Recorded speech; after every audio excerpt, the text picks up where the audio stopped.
Hey everyone. Thanks for joining me today. If you're new here and seeing me live for the first time, I'm Erica Hoke. I'm an infertility mentor and empowerment coach, and I'm here Monday, Wednesday, Friday around noon, as close to noon as I possibly can get, just a couple minutes late today. But I help women in their infertility journey find the next steps, especially after they've been told no by Western medicine, by traditional reproductive endocrinologists, that they can't help them. And my clients feel like they can't get pregnant because the doctors have told them that they can't help them. And that's simply not the case. So the title of our video today is The Saddest Part About Infertility. And you might think that that is not being able to get to the child of your dreams, but there's a lot of ways to accomplish that without reproductive endocrinology. You know, some people end up adopting, some people do embryo adoption, some people do egg donors.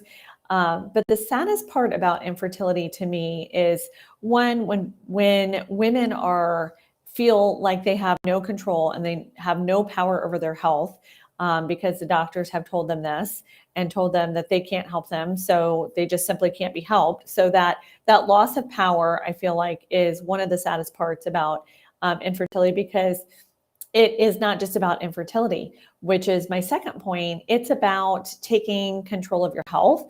It is about digging into what is actually going on with your body and figuring out why you don't feel good, why your reproductive system is crying out in the form of uterine fibroids or endometriosis or any number of things, like your cycle's not regulated, any of those things. So if you don't know much of my story, I'm able to talk to you about this because 7 years after I was told that I would need donor eggs, my last child was born.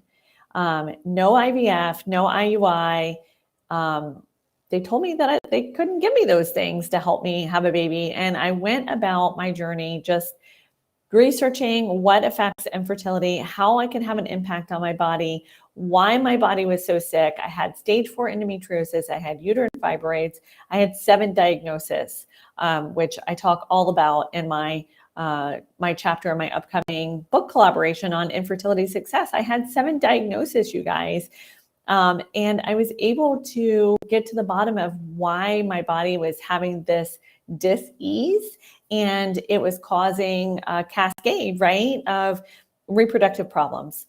Those were just symptoms. So we fix the symptom, we fix the root cause, we fix the overall reason why you're not getting pregnant. So it's really sad to me, because if I had not gone on this infertility journey, if I had not gotten to the root cause, I would be sitting here today as a very unwell person. I had a lot of inflammation in my body.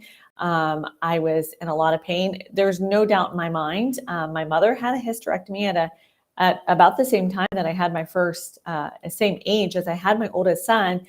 When she was that age, she had a hysterectomy. So I think I probably would have ended up with a hysterectomy, which, if you know anything about endometriosis, that's not always a cure for endometriosis, because it can still keep growing in other parts of your body. So I would be sitting here, and that's a really sad thing for me to think about, is that people give up on their baby and maybe they go a different route, but they also are giving up their own health and their own wellness and their own longevity in the future, whatever the outcome is with growing your family, whether it's, adoption or what have you. You want to be able to take care of your kids the best way, and be around for them as long as possible. So if I understand that the journey is hard, I have been there. Every month feels like death. Every month feels like torture. You feel like God is picking on you or you're being punished. I understand all of that, and I understand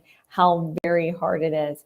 But I just want to encourage you today. I want you to have some hope that there are some things that you can do, whether you continue your infertility journey or not, to make sure that you get well and that you're taken care of. Because the bottom line is that you owe that to yourself. And just think of it as mothering yourself. All right. Well, thanks for joining me today. If you're watching on YouTube and you haven't done so already, go ahead and hit that like and subscribe so you get notified when I go live next time. And if you would like me to help you with your next steps in your journey, the link for my my one-on-one, which we just sit down and talk for 15 minutes and let me see if I can help you with your next steps. Health and blessings to you guys. Bye-bye.